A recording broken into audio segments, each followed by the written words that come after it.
Assalamualaikum warahmatullahi wabarakatuh. Apa kabar anak-anak ibu semuanya? Semoga dalam keadaan sehat ya. Hari ini kita akan belajar tema 1, materi pembelajaran IPS. Kondisi sosial budaya negara-negara ASEAN. Baiklah, kalian simak penjelasan tentang ASEAN berikut ini. ASEAN pertama kali dibentuk pada tanggal 8 Agustus 1967 di Bangkok, Thailand, oleh 5 negara pendiri, yaitu Indonesia, Malaysia, Filipina, Singapura, dan Thailand, melalui penandatanganan Deklarasi Bangkok. Penandatanganan ini dilakukan oleh 5 Menteri Luar Negeri negara tersebut.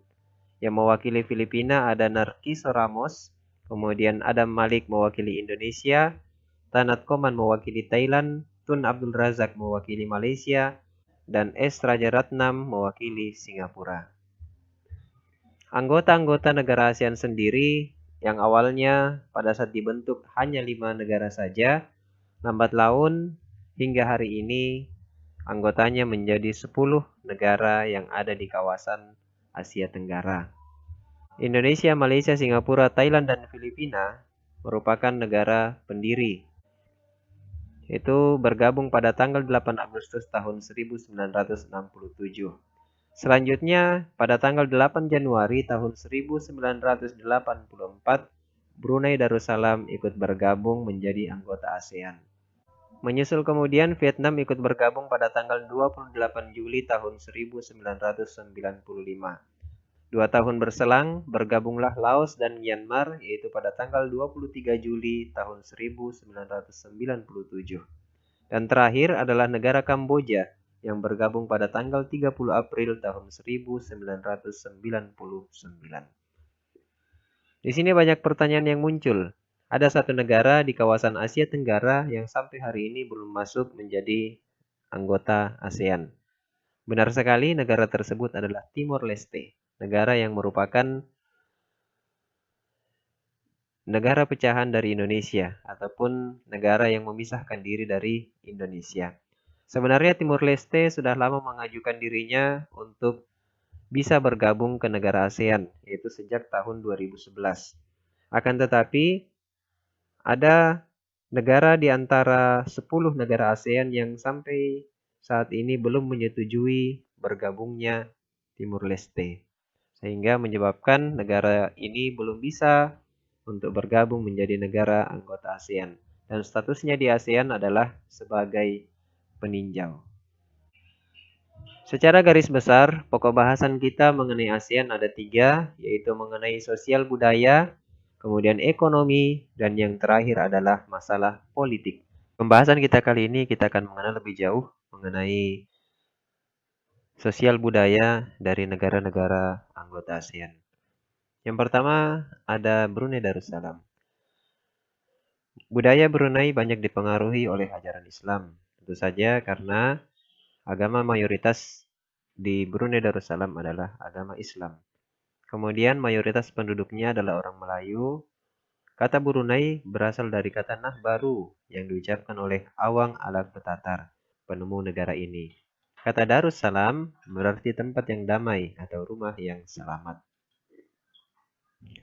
Brunei Darussalam bergabung pada tanggal 7 Januari tahun 1984, bergabung sebagai anggota ASEAN. Dalam percakapan, menunjuk dengan jari telunjuk dianggap kasar di negara ini.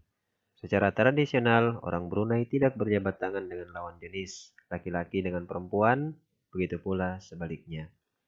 Melepaskan sepatu adalah kebiasaan umum orang Brunei sebelum memasuki rumah orang lain. Itu dia sederet fakta sosial budaya dari Brunei Darussalam.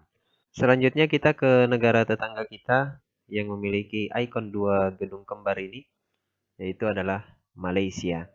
Bagaimana sosial budaya di Malaysia? Fakta-faktanya adalah Malaysia memiliki kota yang bernama Jostown, yaitu kota yang terdaftar dalam UNESCO World Heritage. Kota ini terletak di Pulau Penang. Jostown adalah kota yang memiliki ragam jenis budaya. Banyak gedung peninggalan masa Eropa dan bangunan bernuansa Melayu Tionghoa. 3 kaum utama di Malaysia adalah Melayu, Cina, dan juga India.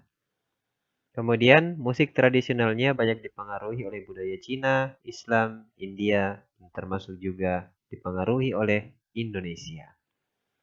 Yang terakhir, makanan khasnya adalah nasi lemak. Lanjut kita ke Filipina. Sosial budaya Filipina merupakan hasil perpaduan antara budaya Barat dan Timur. Kemudian, kehidupan budayanya dipengaruhi oleh budaya Melayu, Cina, dan juga Spanyol. Bahasa Filipina adalah bahasa nasional dengan bahasa Inggris sebagai bahasa pengantar untuk urusan perdagangan atau pergaulan. Po dan opo adalah sebutan orang Filipina terhadap orang yang lebih tua. Mereka memanggilnya dengan menggunakan kata-kata seperti kuya, ate, manong, atau manang yang menunjukkan rasa penghormatan. Jabatan tangan adalah bentuk salam yang paling sering dijumpai di Filipina. Tarian tinikling merupakan tarian masyarakat Filipina. Tarian ini menceritakan tentang burung tinikling yang berjalan melompat menghindari perangkap bambu petani padi. Selanjutnya kita bergeser ke negara Kamboja. Negara ini memiliki banyak candi yang terbuat dari batu. Kemudian dewa-dewa dari agama Hindu dan Buddha terukir pada tembok. Relief tarian banyak ditemukan di bangunan-bangunan keagamaan di Kamboja. Orang Khmer mengenakan syal kotak-kotak yang disebut krama. Pria dan wanita Khmer mengenakan bandul Buddha pada kalungnya. Tujuannya adalah untuk menjaga dari roh jahat dan membawa keberuntungan. Makanan terkenal Kamboja adalah cha yang berarti tumisan. Kita berlanjut ke negara seribu pagoda, yaitu Myanmar. Jadi Myanmar disebut sebagai negara seribu pagoda karena saking banyaknya pagoda di negara tersebut. Mayoritas penduduk Myanmar adalah keturunan Tibet. Bahasa yang digunakan adalah bahasa Birma. Kemudian pakaian tradisional Myanmar yang disebut longyi, mirip sarung Indonesia. Nama kain ini membelit bagian tubuh mereka mulai dari perut hingga betis. Longyi yang berbahan kain katun bukan saja dikenakan pria dewasa, namun juga anak-anak dan wanita. Selanjutnya kita ke negara yang pernah berperang dengan Amerika, yaitu Vietnam. Permainan menangkap jangkrik dengan mata tertutup adalah permainan tradisional anak Vietnam. Anak yang berada di tengah lingkaran, matanya ditutup kain, menangkap salah satu teman dan menebak namanya. Kalau di negara kita, permainan anak-anak ini seperti kucing-kucingan. Kemudian, Vietnam terkenal dengan baju khasnya yang disebut Ao Dai. Topi caping pun banyak ditemukan di Vietnam. Topi caping itu topi yang biasa di sini digunakan oleh petani. Orang Vietnam gemar duduk di dingklik, yaitu kursi yang sangat pendek. Bukan hanya untuk makan, bahkan untuk mengobrol pun mereka senang duduk di atas dingklik. Mayoritas orang Vietnam memiliki nama keluarga Nguyen. Hal ini disebabkan karena dinasti Nguyen berkuasa mulai tahun 1803 sampai dengan 1945 dan merupakan dinasti terakhir di Vietnam. Maka jangan heran jika kita menonton pertandingan sepak bola antara Indonesia melawan Vietnam, kita hanya akan melawan satu nama pemain yaitu Nguyen. Selanjutnya kita bergeser ke Laos atau biasa disebut Lao.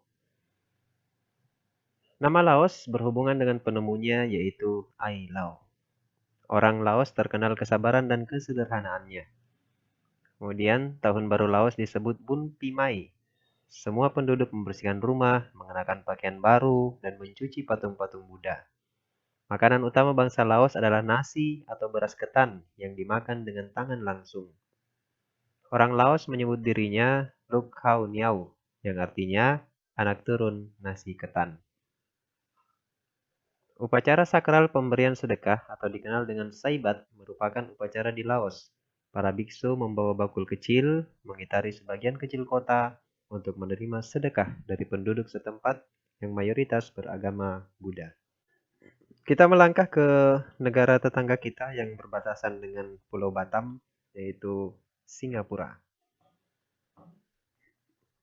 Fakta sosial budaya Singapura adalah Singapura memiliki lambang negara yaitu Merlion. Merlion adalah patung berkepala singa dan berbadan ikan. Menurut mitos, Singapura dahulunya adalah kampung ikan. Kampung ini bernama Temasek, yang berasal dari bahasa Jawa yang artinya lautan. Singapura berasal dari kata Sangsekerta yang berarti kota singa. Penduduk Singapura berasal dari Cina, Melayu, India, dan Eropa. Singapura memiliki 4 bahasa resmi, yaitu Melayu, Mandarin, Inggris, dan juga Tamil. Masyarakat Singapura memiliki budaya jalan kaki. Sekitar 80% masyarakatnya memilih untuk berjalan kaki ke mana-mana. Kepiting cabai adalah makanan yang sangat digemari masyarakat Singapura. Lalu kita ke Thailand. Thailand adalah satu-satunya negara di ASEAN yang tidak pernah dijajah bangsa Eropa. Thailand dalam bahasa Thai adalah Pratet Thai, yang artinya tanah kebebasan. Di Thailand, kepala adalah bagian tubuh yang paling dihormati. Tidak ada orang yang akan berani menyentuh kepala, bahkan kepala anak-anak.